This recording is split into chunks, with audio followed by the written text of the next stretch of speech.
my moment wide angle lens on my phone, and I was able to get the whole tower in.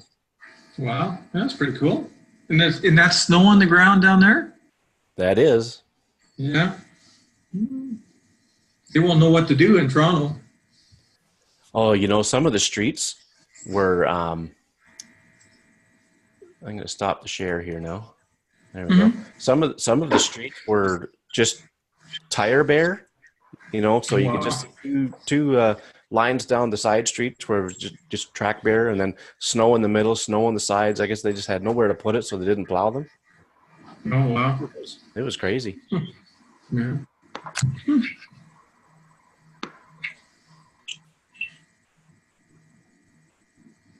Michael, Ryan. Brian and I are going to tag team a little bit. I've got babies here. So you do have, look at that little one. Yeah. Aw. One there. Two of them. Huh? You have two of them there? Two of them. Yeah. Come here, Araya. They say they're cheaper when you get two of them. Two for the price of one? That's right. Pretty much. Oh, look at that. She's so cute. They're biological sisters. Baby's adoption's final, and then Araya's is coming up. Nice. Hi. Button. And I got a dog down here too. Say hi to everybody. Wave. No, she's gonna be bashful. It's okay.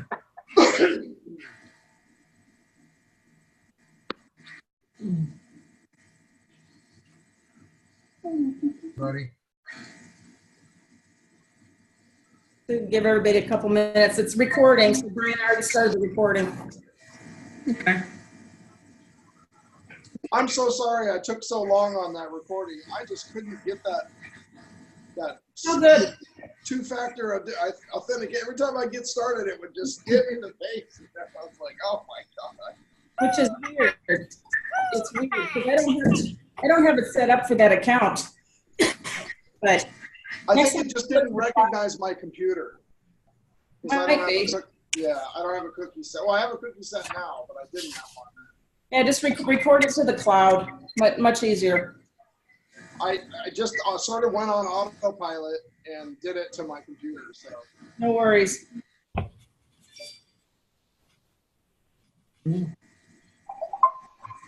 Oh, somebody logged in.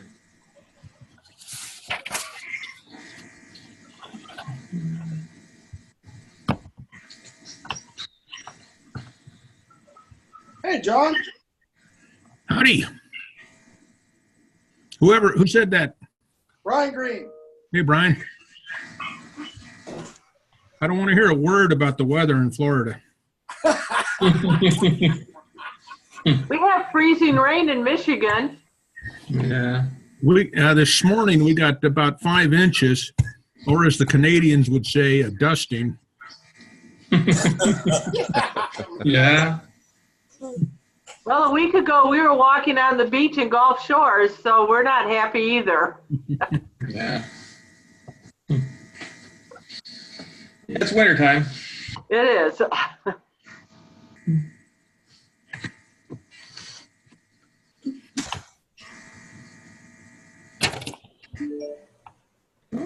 Is she shy, Linda? You're muted. She's being bashful this afternoon. John? Yep. Can you wave? I have that effect on women. And here's the other one. Oh my goodness. Double trouble. Pretty much.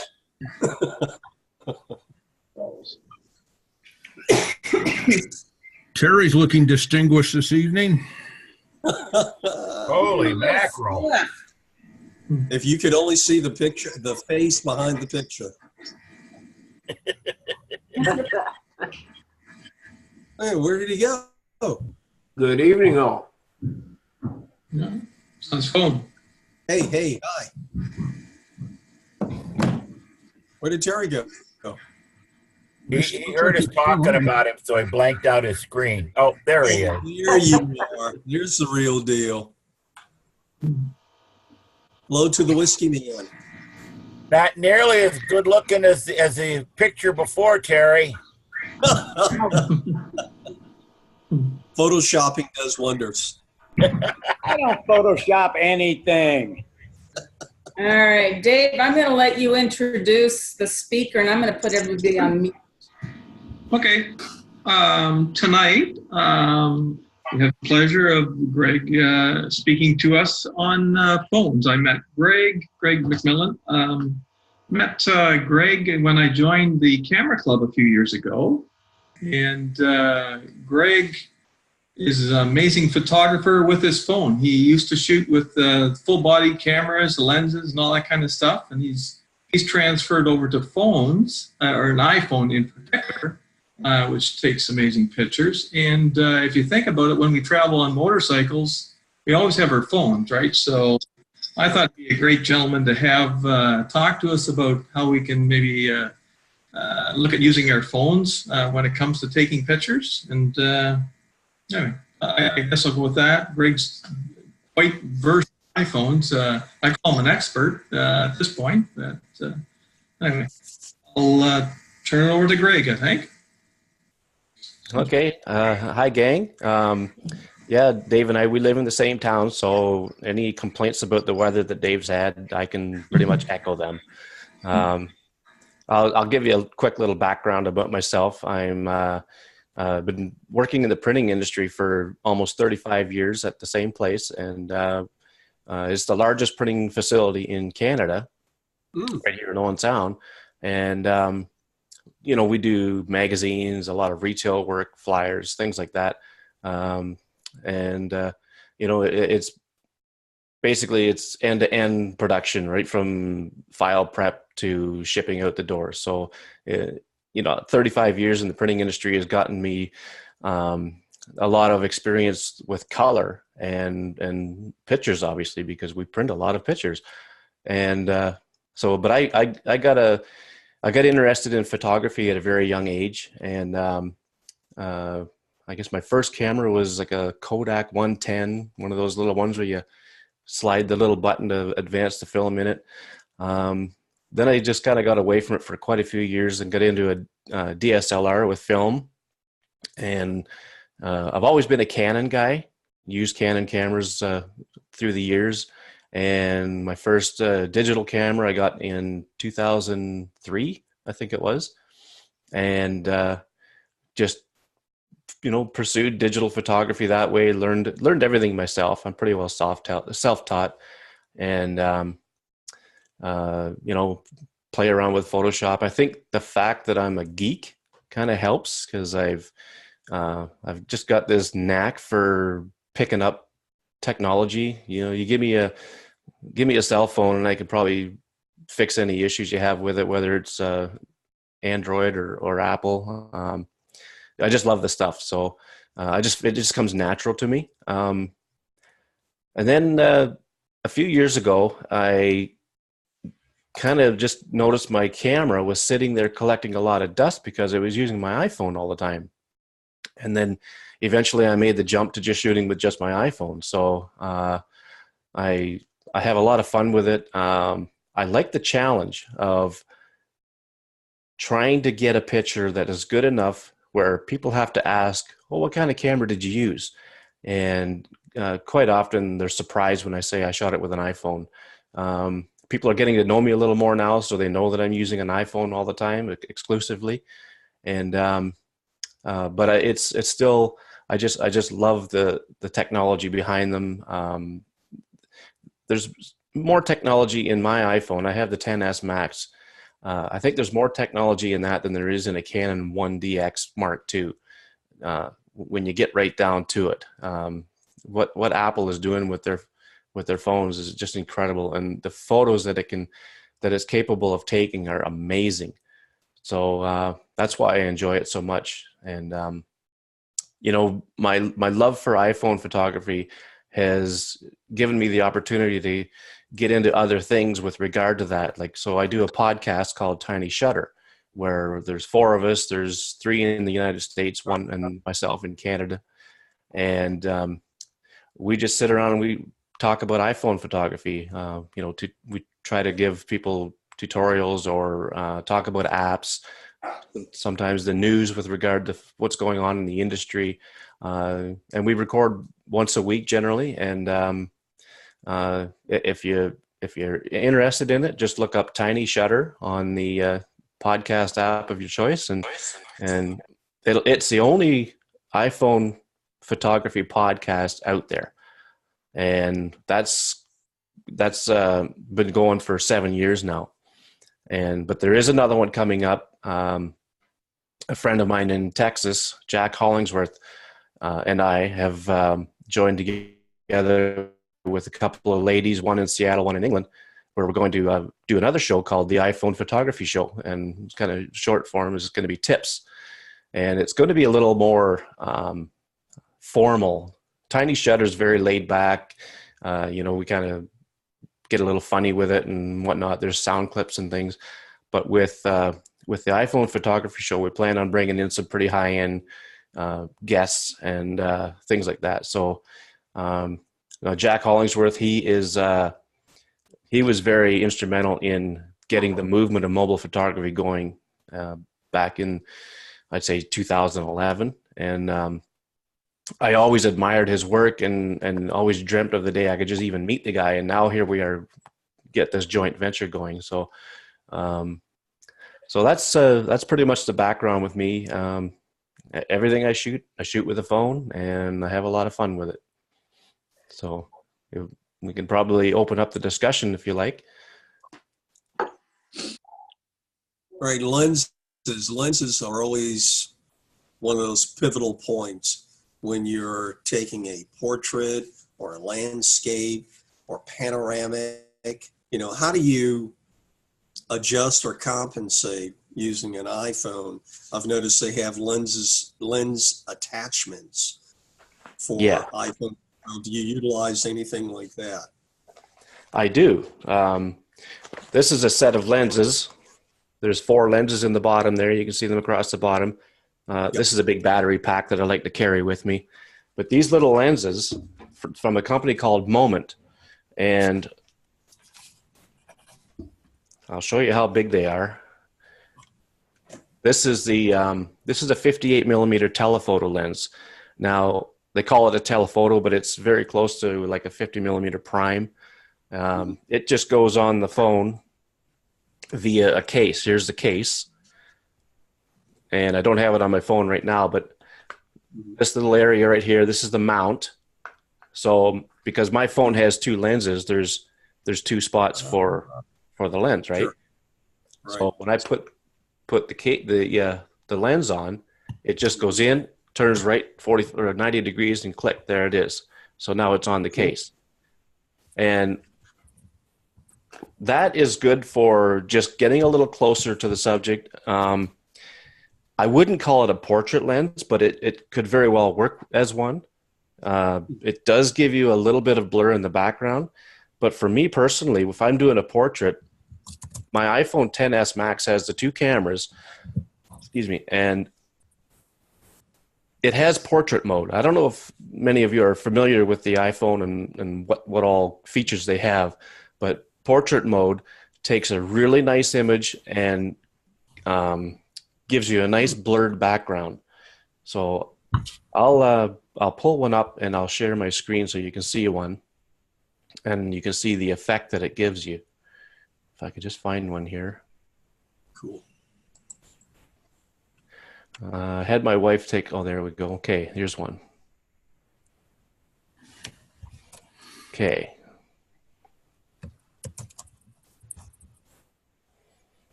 Okay, so this is a shot of me that my wife took, and you can see that the background is nice and blurred. Wow. It's good. So what you can do with this now is, if you go into edit mode,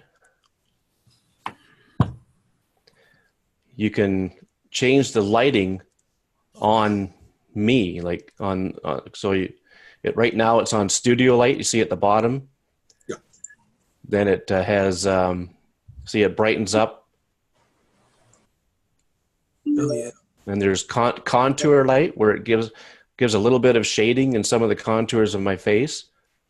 And then there's what they call stage lighting, where everything in the background gets blacked out and it just produces a nice, as if you're standing on a stage under a spotlight.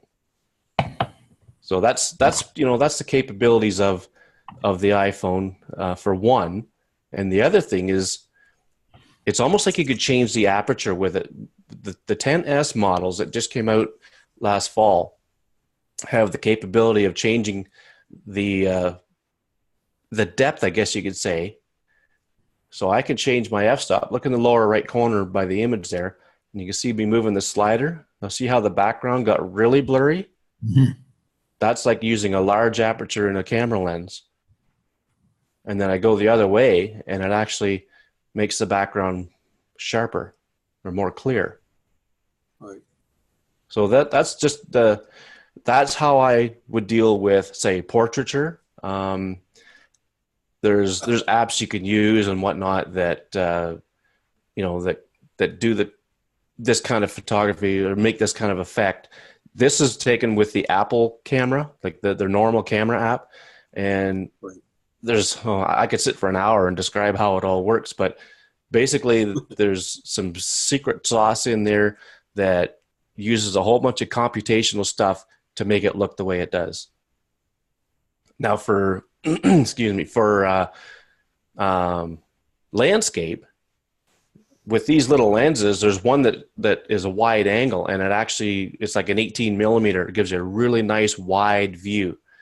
Now let me see if I can find one that has the, I got to get out of this editing mode, that has a wide view. Okay. I have so many pictures here. I used the wide angle at the Toronto Auto Show, and I did that because some of the cars I couldn't get close enough to. Okay, here's one for instance, and I was standing, like literally, I was standing just a couple of feet away from it. Nice. But I was able to get the whole car in the image. If I didn't have my little wide angle lens on my phone, I would have missed the front of the car and probably the back of the car, just because I had to get so close because of the people around and whatnot. But that's what the wide angle will do. It'll just give you a nice, beautiful wide shot. So that's great for landscapes. It's great for sometimes you'll see in a landscape image, it'll be layered. It'll have something in the foreground, then basically a scene, and then the sky in the background. That lens is really good for getting all that in there to make a nice, beautiful landscape photo. And it's very reminiscent of like a DSLR photo.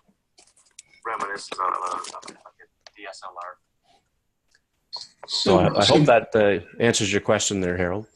Oh yeah, it does. Very well. Thank you. When you're taking pictures, it's better to take the picture and not. Do you use the zoom in feature on the camera very often, or do you? I try not to use that. I try not to use that because with the zoom, it's digitally zooming, so it's actually degrading the quality of the image. The best zoom for a phone is your feet. I would say I would always recommend that if you want to get closer, walk in, or if you have one of those lenses, you can use one.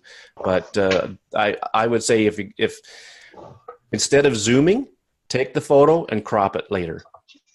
Then you're going to retain the best quality. So one of the problems that I've run into, I've been taking iPhone pictures and now more recently Pixel 3 pictures that frankly the apps available for the Android cameras are getting so good that I'm not really looking back at the Apple at this point. But I think the point is that for post-processing, you hit it right on the head. You can do so much with a good Photoshop or whatever you're going to use.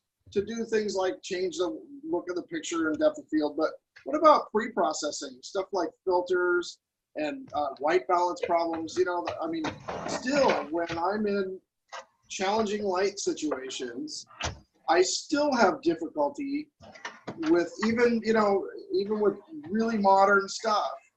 I find myself going, wow, I wish I had a polarizing filter, or I wish I, you know, do you find that you have that kind of equipment at your fingertips, or what's the story with that?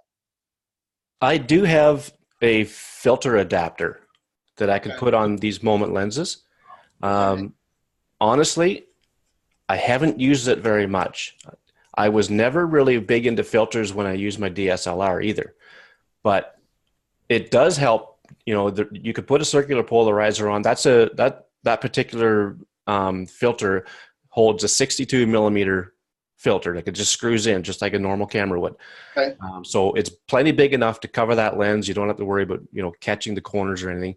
And I'm going to probably get some good neutral density filters and probably a good circular polarizer. I have a cheap set that I bought on Amazon, like $20 for about 6 or 8 filters, but you get what you pay for. So I'm not exactly happy with the quality of those ones. I'm glad I didn't put a lot of money into them, because I just, quite frankly, probably won't use them.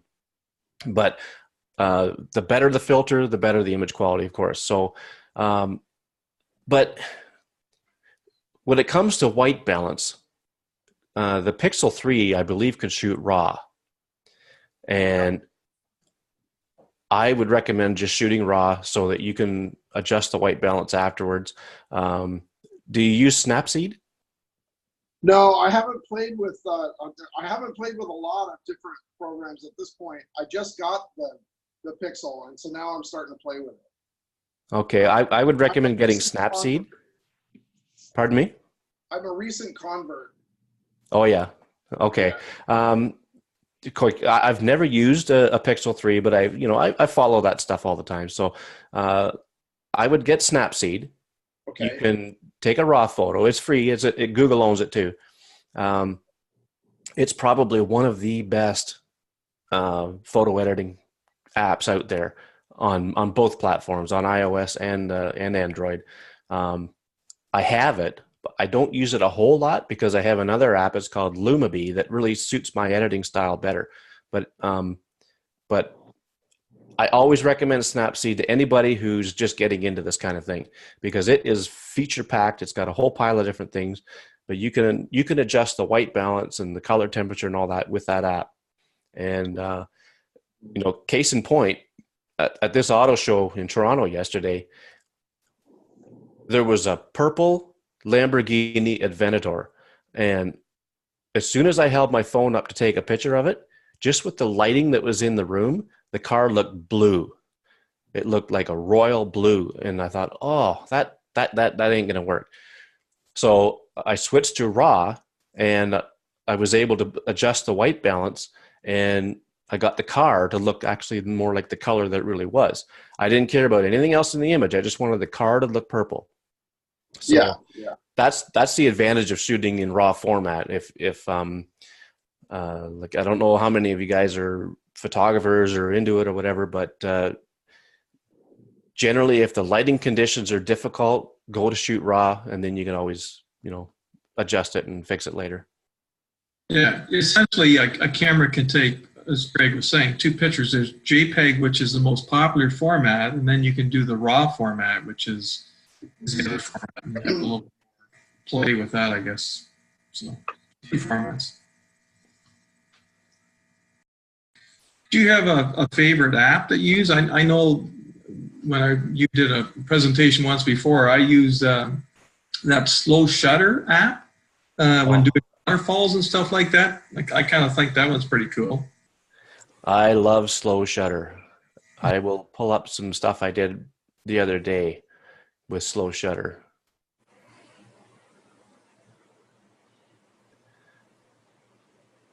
Now, what slow shutter does is that it acts like a neutral density filter. Like, you can't get this veiling of water like this smoothness in the daytime with a traditional camera, unless you put a neutral density filter on it, like it's like a grayed out filter that blocks a lot of the light, that allows you to take a longer shutter speed.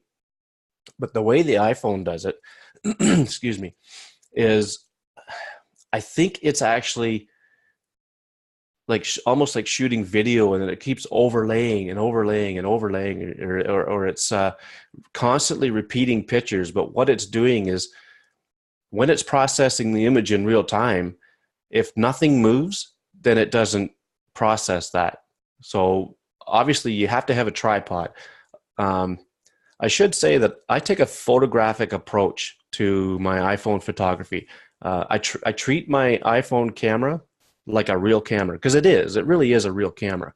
The second you pick up your phone to take a picture, it's no longer a phone, it is a camera. So, for a picture like this, I used slow shutter, and that's 15 seconds.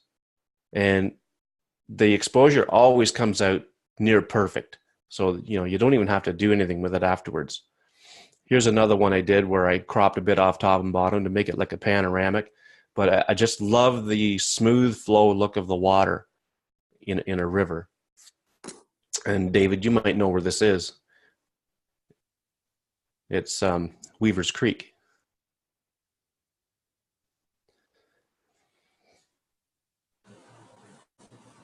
So yeah, like I mean, I could go out there for hours and take photos like this along a river. It's just fantastic for doing this type of work. So slow shutter is my app of choice for this type of work. There's other apps that will do it, but I don't think any will do it as nicely as slow shutter.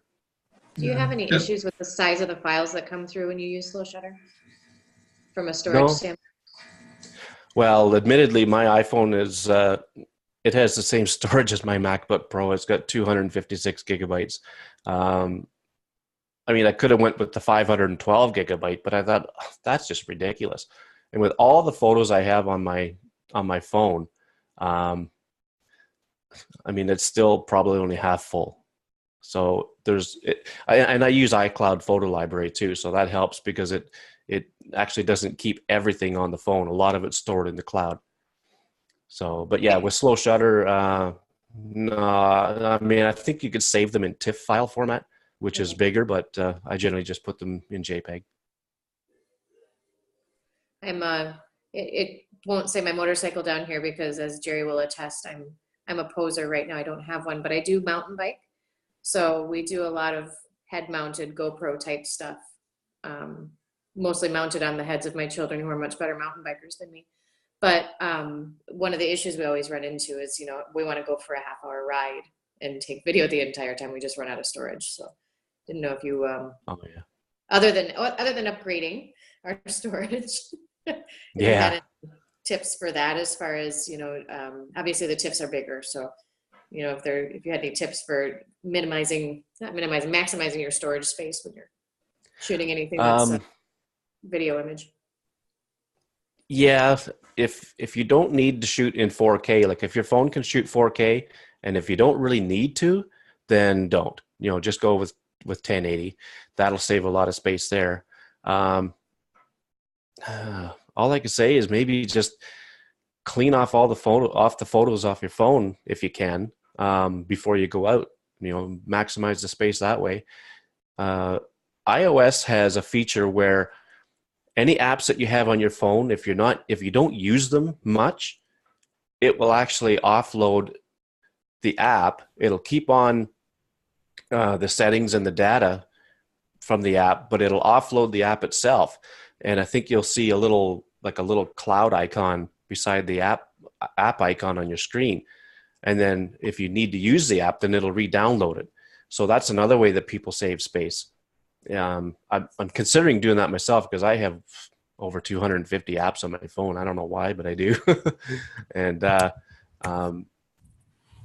it would that's one thing that saves a lot of space. Not a lot of people have as many apps on their phone as I do. Like, I'm a little strange that way, but if there are apps that you're not using much, you could toggle that on in the settings. I'm not sure where it is, but it's in the settings somewhere where you can, I think, I don't know what they call it even, but it basically, it deletes the app, but it keeps the app there, but just the bare bones information so that when you want to use it again, you tap the icon, it'll re-download the app for you, and you're golden.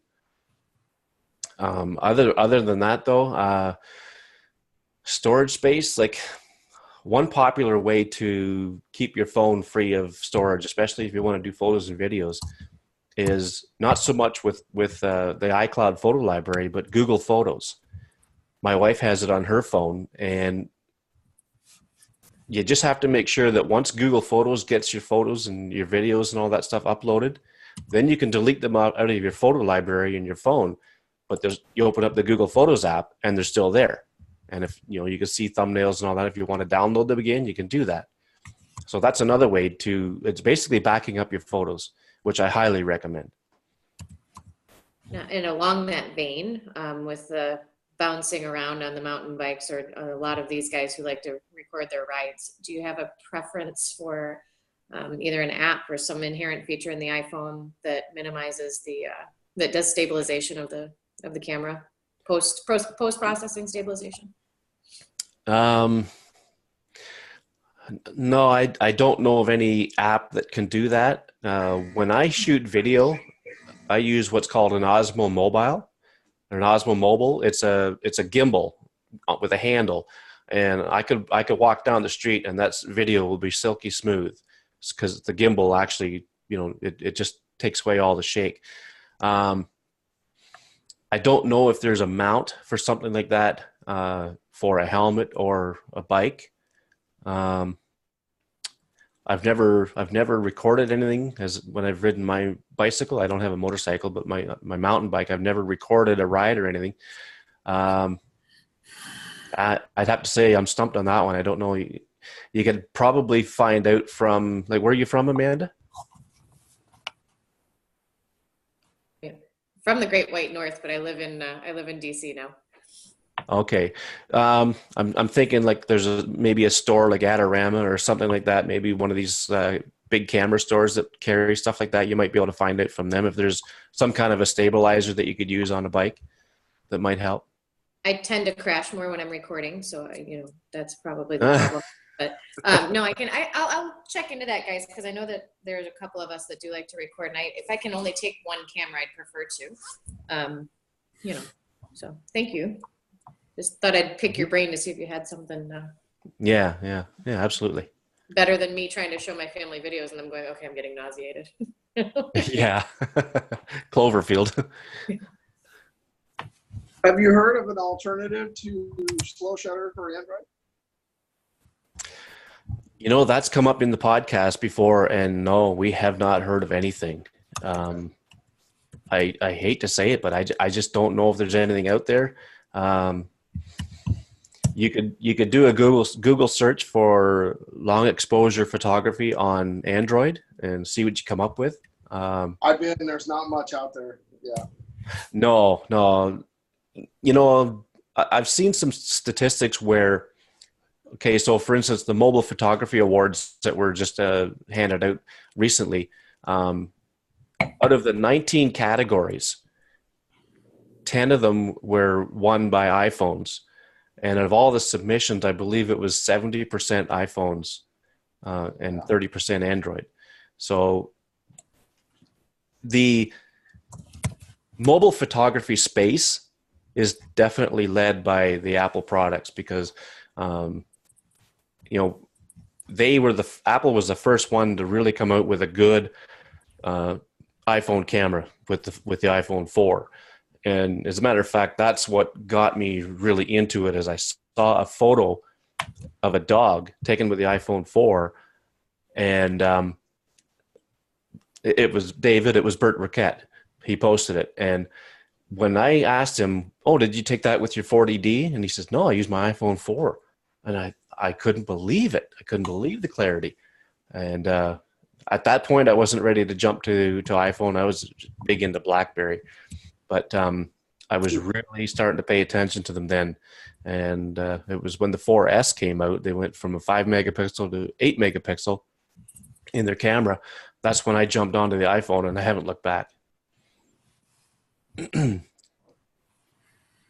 What was the editing app that you were using where you could change the f-stop?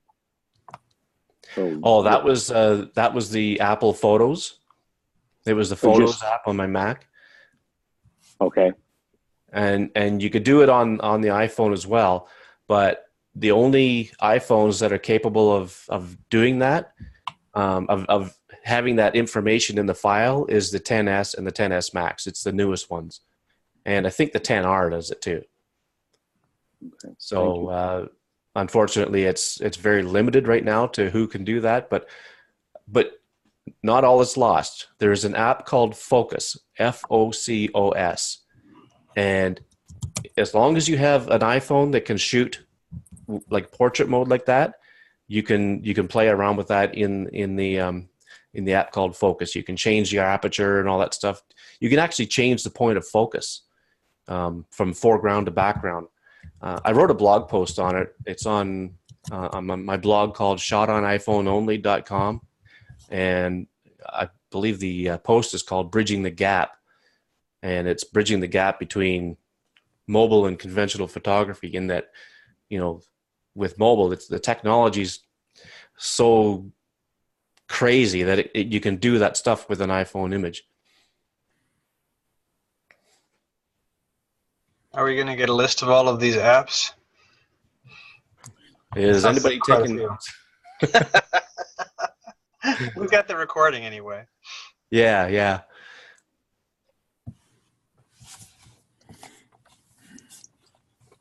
Pulling up your website now to take a look at it. Nice. Yeah, it might be about 3 or 4 stories back, but it's in there. So, Greg, how many apps do you have for photography on your iPhone? Oh, let's see here. And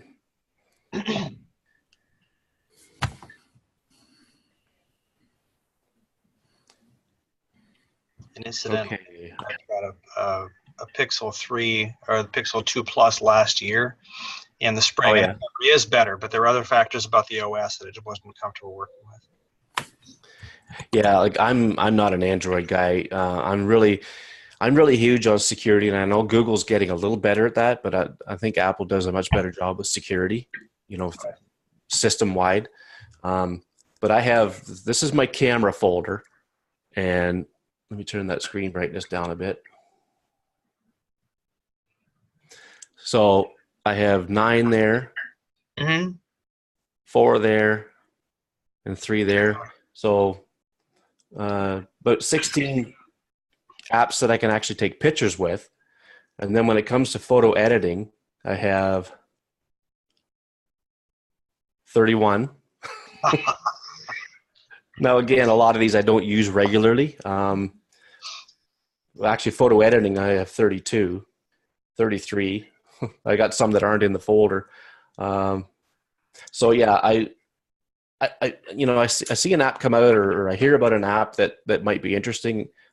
I download it and I'll play with it, and sometimes I may not use it again, but other times I'll just open it up and play with it. Like, there's some that are doing some for strictly doing black and white, which are really cool. Converting an image to black and white, and some have different attributes where you just get a different look. So there's just so much to play around with. I'm terrible.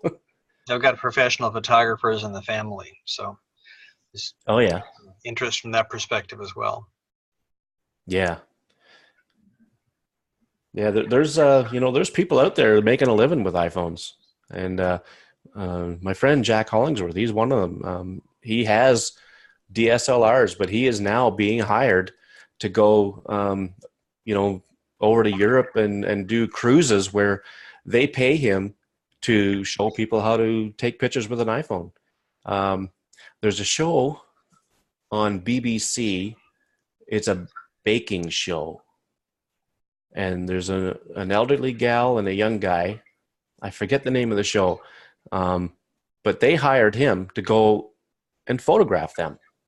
Cool. You know, doing whatever. Like, oh, actually, no, they were on a cruise, and they hired him to go and take pictures of them on this cruise, and he does it all with his iPhone. That's nice. Yeah, It's like a pretty good gig. I think my wife watches. Yeah, it would be. By the way. They do take amazing pictures. There are limitations as to what you can do with them, right? But, for the general picture taking and stuff like that, when we all carry them with us, right? So you can get pictures anytime. Yeah, yeah. The iPhone does have its limitations, and I knew that. I knew that going in. Like when I say going in, I mean when I sold off all my DSLR equipment, I knew there was going to be limitations with the iPhone, and one of the biggest limitations is the ability to shoot at night. It's such a small sensor with small little pixels that it has a very difficult time capturing stuff at night unless you know how to do it. I use an app called, Slow Shutter will do it, but for night photography, one of my favorite ones is called Camera Plus 2. And it has a feature that can dial down the ISO like down to like 0.01, which is like a crazy number. But I could take a photo at night with that app, and there's no grain or noise in the image at all. It's just fantastic. There's actually a story on my blog post about that too, about night photography. It's called Night Photography 101. And it shows the difference between just taking a normal shot at night and using this app to take a long exposure with no noise, and the results are just amazing. So like I said, I take a photographic approach to this stuff. So for me, it's more than just picking up the phone, taking a shot, and running off. Unless it's, at the car show, for instance, I was at, a lot of that was just point and shoot, point and shoot, point and shoot. But, I took into consideration the composition of the image too when it comes to the cars.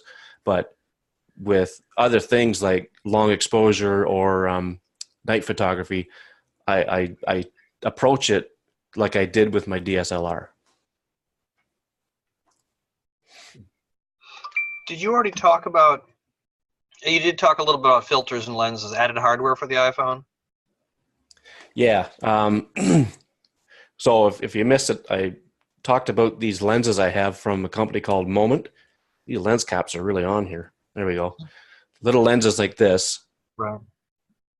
And now these aren't cheap. One thing I didn't mention was the price. This telephoto lens, it's a 58 millimeter telephoto, and it goes onto the phone. I put my phone in the case now. So here's the case. It has this phone has two cameras, a wide angle and a telephoto here. So this wide angle is like a 26 millimeter, 35 millimeter equivalent, and this one is like a 58 millimeter or 52 millimeter. Sorry, 56. It's 2 times this one. So 28 and 56 millimeter. Then you put on this little lens here, which is a 58 millimeter, and it just clips on like this.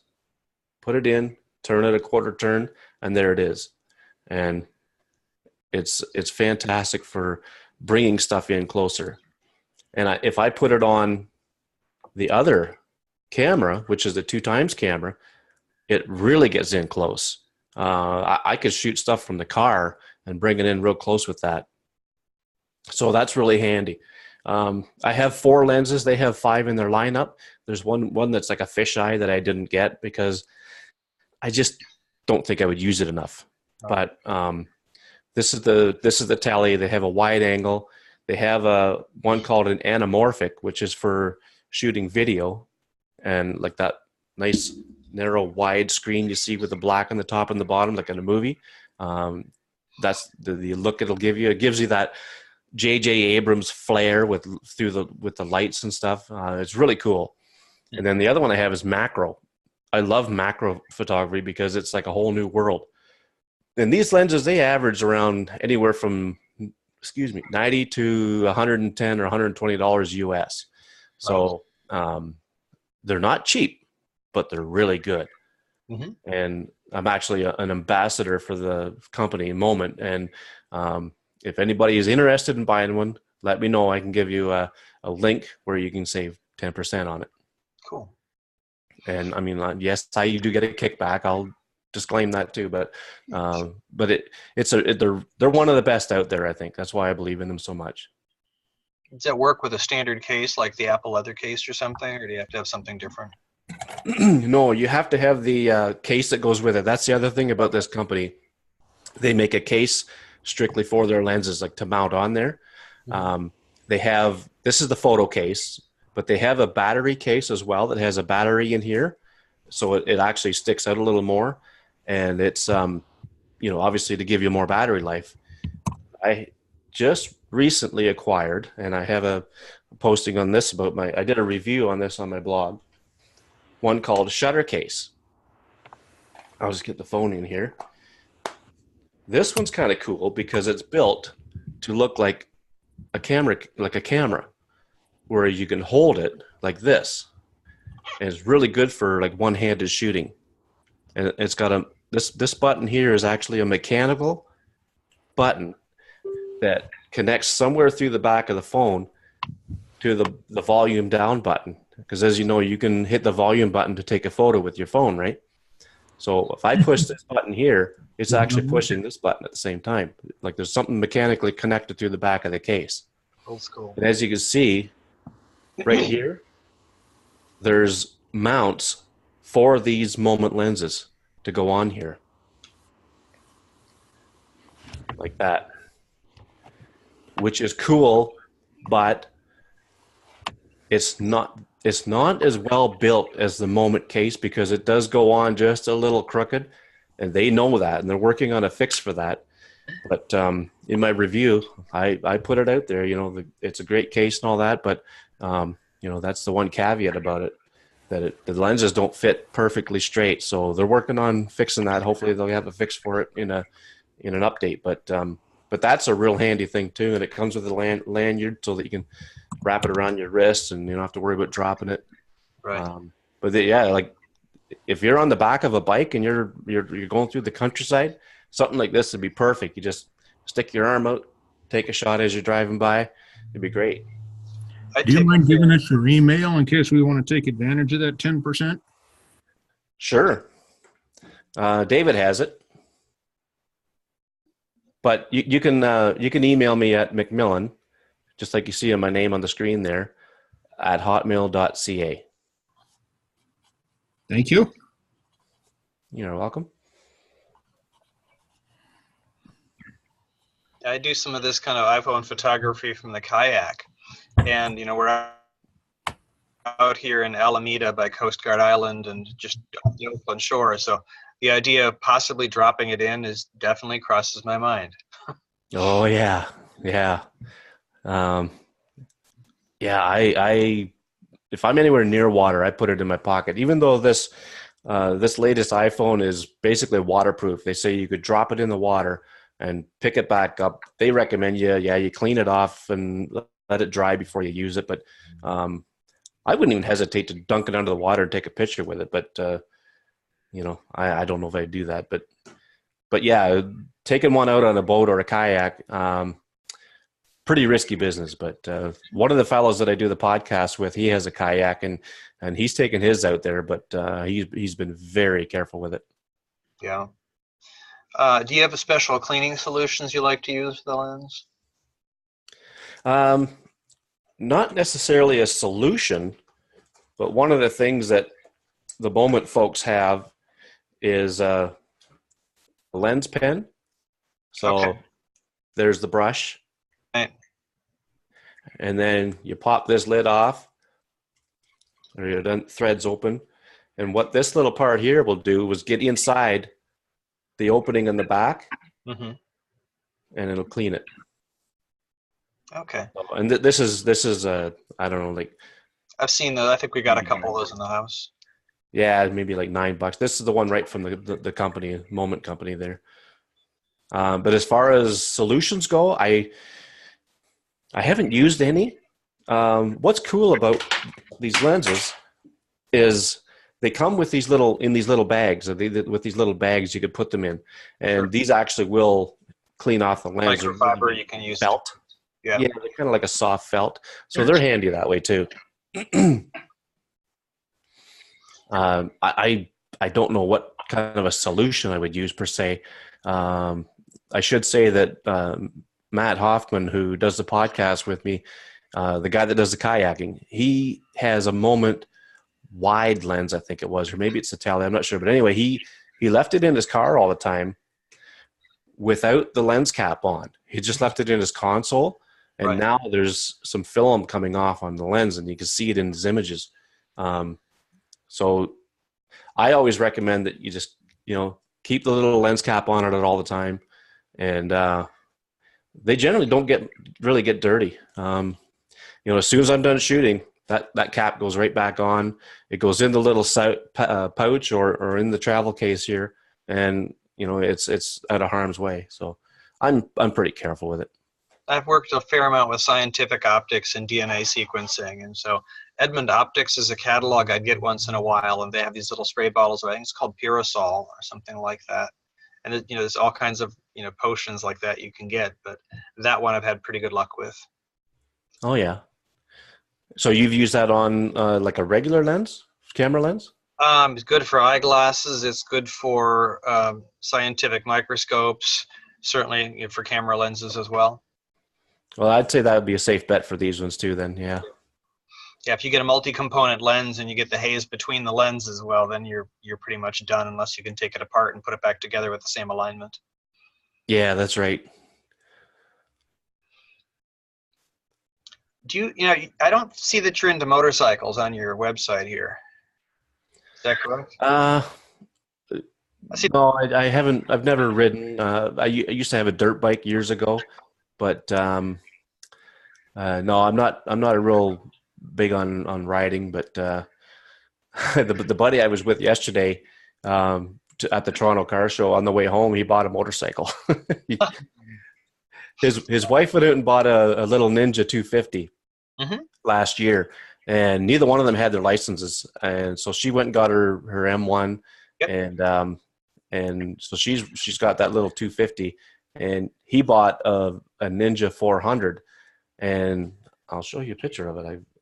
I took a picture of it while we were there. It's actually a really sweet looking bike, and so he's going to pick that up right there. Nice. I like the color. Oh, it's just beautiful. It's the guy said, get it out of the showroom in the sunlight and it'll just, it's amazing. I bet that color just dances. Part of the reason I asked about Amanda, he got a demo price on it because it had 87 kilometers on it. One of the guys at the shop took it into the city, into Toronto, for a little TV spot and rode it back to the shop, put it back in, and that's the only time it's been on the road. And he got probably, I don't know, $1,000 off it or some darn thing. Mm-hmm. I highly recommend, if you want to encourage yourself to buy a motorcycle, you should get a low mileage leased vehicle. And then you will decide that you didn't really have any business getting a low mileage leased vehicle, and you're going to need a second vehicle, or you're going to have to pay for a whole lot of mileage. So that would be my impetus right now for getting a bike. If I was single, I'd probably have one, but my wife doesn't really want me riding like that. I don't know. I think she's just scared to death of it. So, well, then you obviously need two bikes. Oh, she'd never ride. That's the only solution I come up with. Yeah. Well, part of the reason I ask about whether you ride is because this little rig here, and this is what I'm usually shooting with when I'm on the bike. And the newer model of it, this is the Sena 10C. But the newer model of it Bluetooths directly to the phone. Oh, nice. And so it'll do still pictures or series of photos or full video. So. Okay, so something that came up earlier. How is it for stabilization, or does it have any kind of that built in? I think it does. It's pretty smooth. You know, when I'm at an intersection and doing this kind of thing here, then definitely the image swings pretty quickly. But it's still totally. But in general, going down the road, it's it's not really too jiggly. No, it's pretty good. It's watchable. Okay. For a while, before I had the helmet camera, I do have some older GoPros, and it's like there's too much the gas station princess factor of everybody else is waiting to go, and you're trying to dick around and get the angle just right with the GoPro. Where this is just like, oh, I'm riding, I see something pretty, I can just fire it up and shoot right there. But I used one of those Canon PowerShot little I don't know what they're called, S10 or something like that, with this little flexible tripod that I got in the airport in Germany, and I had that bungeed on top of my tank bag, looking through the windshield. And it did a surprisingly good job, unless the road was really bumpy. Yeah. Hello, everyone. This is Mike Soden. I assume you can hear me. Yep. Yeah. Okay, and Mark has also joined us, so I don't know when you guys kind of wanted to get going here, and it's kind of your meeting, so we're here to, it looks like Jamie has now joined us too, so. You have the iMember/DeckDB team. Okay, probably about 5 more minutes. Okay. Well, I guess we're winding down the meeting, Greg. I want to thank you for speaking to us with your you're welcome. Thank you. And inspire us. Yeah. So, yeah, thanks. Thank you. Thanks very much. Yeah. So.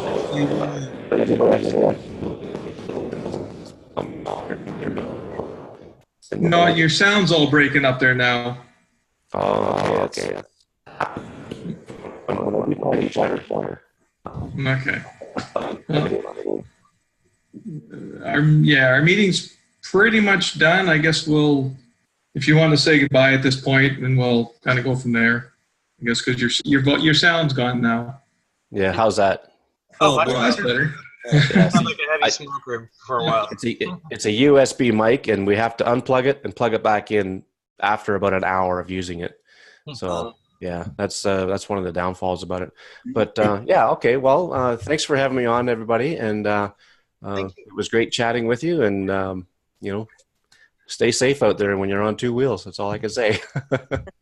Thanks a lot. If you have any further questions or anything, by all means, email me, and I'm glad to respond. Sure. Thank you. Yeah. Thanks, Greg. Thank you. Okay. Thanks. I look forward to hearing guys. your podcast. That's going to be great. Oh yeah. There's go to tinyshutter.com and you'll see all the past episodes, and I've been on there for about 1.5 years or so now. I already pulled it up and it looks great. Yeah. Thanks. Okay. Thanks, guys. Thank you. Hey, Dave. Yes. Dave, would you like to lead us in the 4-way test? Sure. Okay. Of the things we think, say, or do, is it the truth? Is it fair to concern? Will it build goodwill and better friendship? Will it be beneficial to all concerned? And will it be fun? Perfect. Thanks, everyone. Have a good week, everyone. Board meeting after this meeting. Okay. Okay. Thanks, a lot. folks. See you all next week.